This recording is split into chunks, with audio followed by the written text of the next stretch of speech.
Today, I have one heck of a story just for you.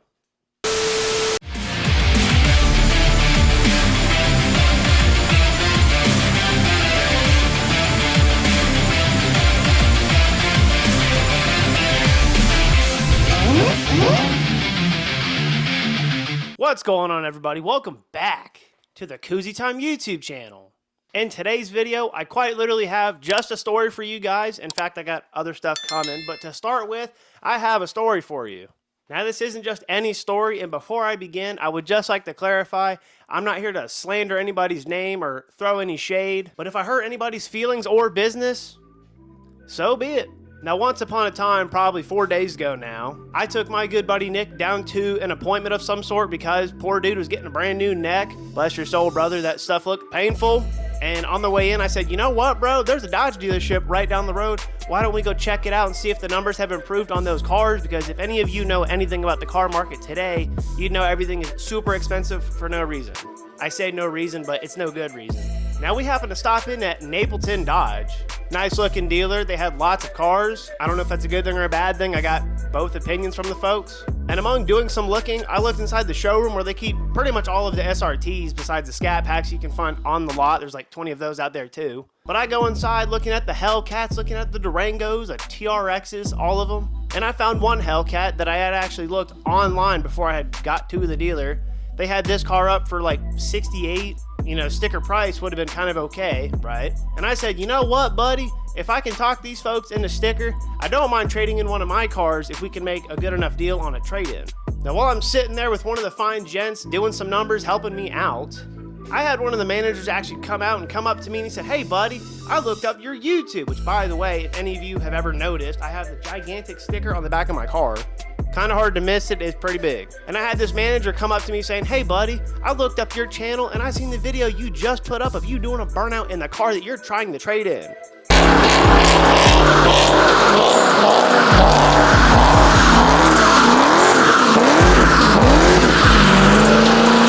And I said, yeah, that was me. You know, what about it, right? He ended up walking off and I heard nothing from the guy after this. And the guy that's originally working with me, he come back with a paper and he said, hey, buddy, check this out. Now I got you a couple of offers on trade-in for value. This included everything of the year, the VIN, the mileage, whatever.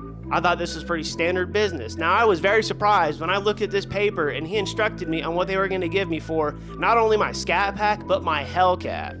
Hang on a second, about hot as hell in here. Sorry if that fan gets too loud. It is too hot in here to not have that fan going. Now, the paper with all the good details, with all the numbers and information, sadly, I didn't get a copy of it, but I did get a picture of it, so here you go. Now, right about here, just so y'all can see some of the important details. This is obviously a dealer sheet, dealer information. And right down here, this was not me, this was the feller helping me, and I'm not going to put in his name because I don't need no baloney. But if you'll notice in fine writing in blue ink, I think it's blue ink, as you can see for my Challenger, they offered me a whopping $18,000.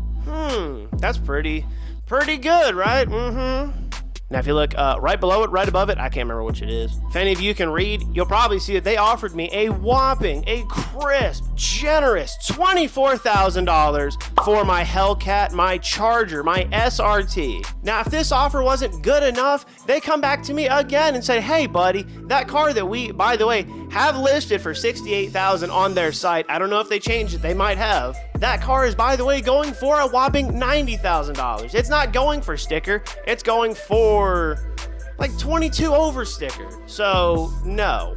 Now, every time I brought up this markup, they said it was a market adjustment and that it was very necessary.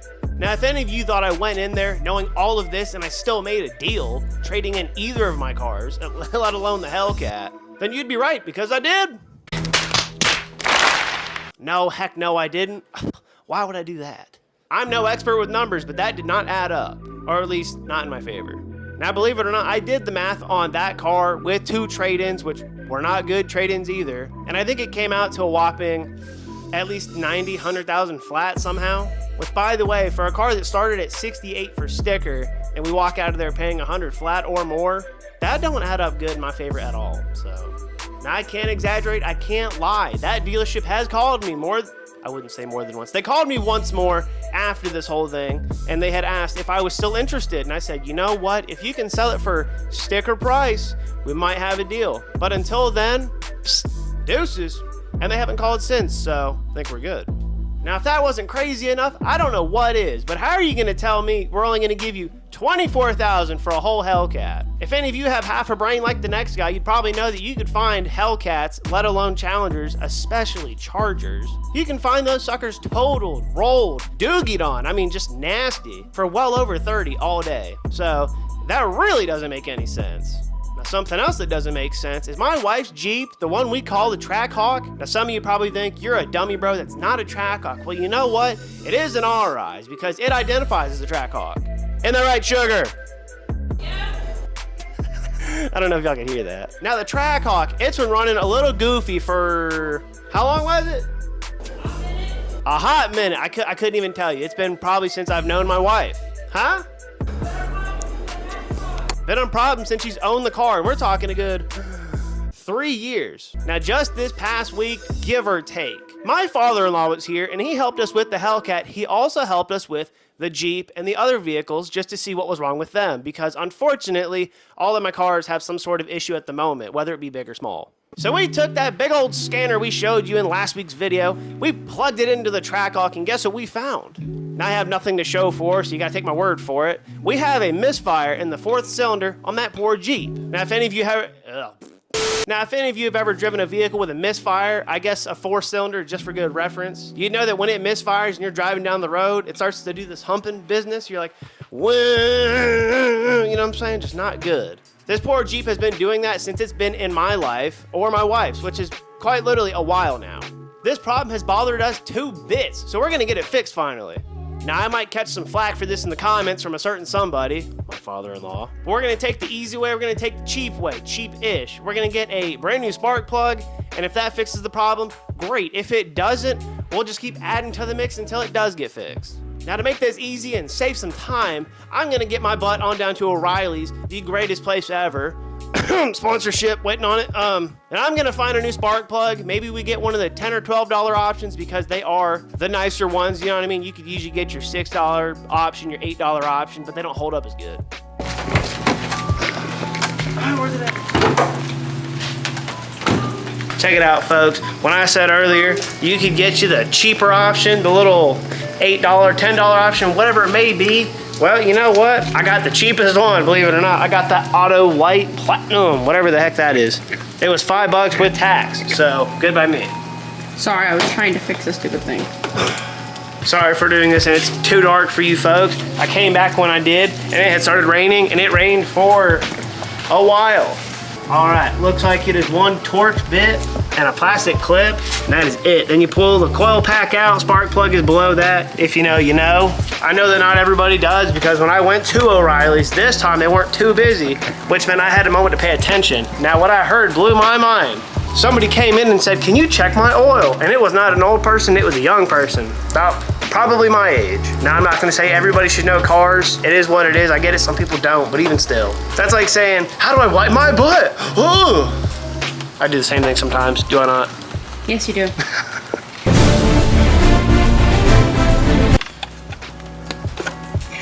Well, doesn't look too bad. All right. Now, like always, folks, I don't claim to be a professional, but I believe we have the right size. I believe it goes just far enough. Should be okay. We're learning how to be independent out here. All right. Hopefully this works. That don't fit. Yeah.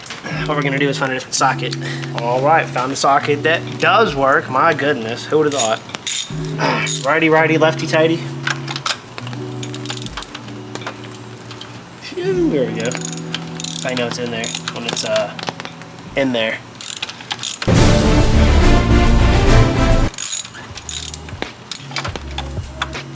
Nope, no socket that time. All right, folks, after what could have been the most redneck engineering way to get a frickin' spark plug out, we done got it out, and I gotta say, I wouldn't be surprised if this is why it got a misfire. Look how old and nasty that is. Oh my goodness. The gap looks like it's too gapped. I don't know. Even right here on the bottom of it, all corroded like. The top's missing some frickin' ceramic, dude. It just ain't good. So, we're gonna take the new one, put it in, and hopefully it runs better. What do you say, babe? Finally.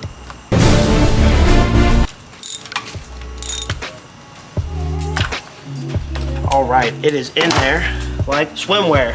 All right, let's put the existing coil pack back on this sucker.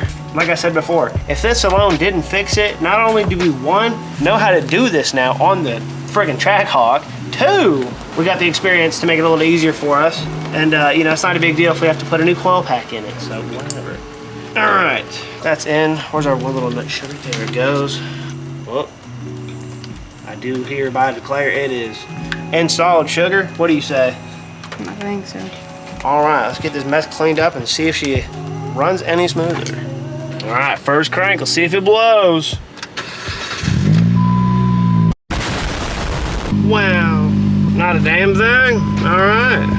Now, unfortunately, I don't have any good reference for how it ran before other than how I explained earlier, and I don't have a good way of letting you know for sure if it's gonna even be fixed. Now, if I catch it in the act not fixed, doing the humping motion that it does when it's driving, I'll try to get that on video for you guys. Now, since I have no way of showing you if it even is fixed, that kind of wraps it up for this video. But what I can show you is this. Let's see if it even does it in park. Listen.